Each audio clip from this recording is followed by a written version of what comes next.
Tutvustan teile, kuidas mina kannan plaadikandjale lisaks ka Rootsi rakmeid.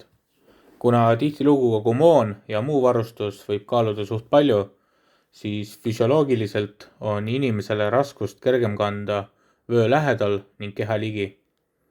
Seetõttu koguneb ka rasv näiteks kõige lihtsamini kõhupiirkonda. Lisaks aitavad suurt koormust jaotada kõlarihmad, mis olenevalt plaadikandja ülesehitusest võimaldavad siis kanda plaadika peal või plaadika all. Ma ei ole kunagi aru saanud jalaväelastest, kes suudavad õppustel käia ainult plaadikandjaga ja võib-olla siis ühe hõblukese vööga. Kõige hullem on, kui plaadikas on ülekoormatud. Pikalt toimetades hakkab see mõjutama selga ja õlalihaseid. Ja kuhu panna kõik see jao lisamoon ja erivarustus, mida ülesande täitmiseks kaasas tuleb tassida. Otsustasin tutvustada vööl asuvaid taskuid ning näidata, mida ja miks ma oma lahinguvarustuses kaasas kannan. Tegemist on Kaitseliidu laost välja antud Rootsi rakmetega, millel olen osad taskud vastavalt tegelikule vajadusele asendanud. Originaaltaskute puhul on väga mugav, et kõrvuti asetsevad taskud on võimalik omavahel trukkidega kokku liita.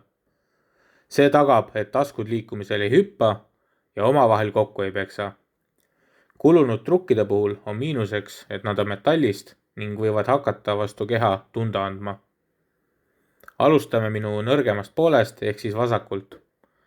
Kõige esimeseks Rootsi rakmete AK4 salvetasku, millel on väga ebamugav klapp ja salvesid sinna panna või sealt kätte saada on suht keeruline. Aga mis ma avastasin, et selline väiksem tasku sobib ideaalselt erinevate muude vahendite hoiustamiseks. Näiteks olen siia paigutanud punase valgusega pealambi, maskeerimisvärvid ja vanade kämokreemide karbi, mille sees on ka peegel. Peegliga on hea vaadata, milline mu nägu välja näeb, millal peaks uue kihi kemo näkku panema ja hädaolukorras on võimalik sellega saata signaale. Nagu ikka, siis nõrgemal poolel kannan lisasalvesid või olenevalt ülesande tüübist muud head.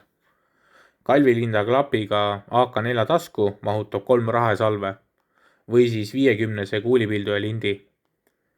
Vasakult esimene suurtasku on rakmete originaal, mille juures mulle eelkõige meeldib peal olev eraldi labida vahe. Ideaalsem variant oleks labidat kanda keha vastas, sest antud juhul on raskust kehas kaugel ja tõmbab raskuskeset alla. Suurest taskust leiab jällegi ühe vana AK4 salve tasku, mida kasutan selleks, et väiksemad vahendid oleksid kompleksselt koos.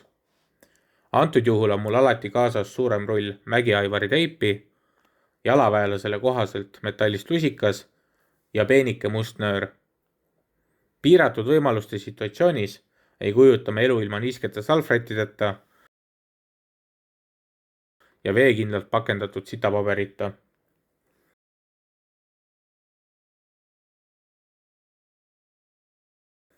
Viimase ostuna lisandus siia komplekti Helicon Texi END tasku, kus kannan siis lisavett ja loksumise vähendamiseks surun sinna ka võrksalli.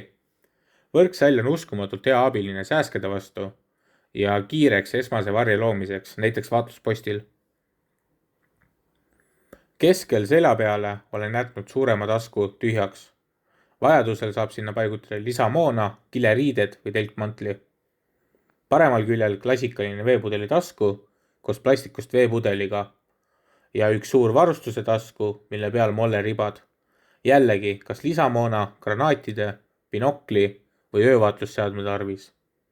Ja kõige parempoolsem tasku AK4 klapiga tasku, mis lisaks salvedele mahutab ilusti ühe suitsugranaadi.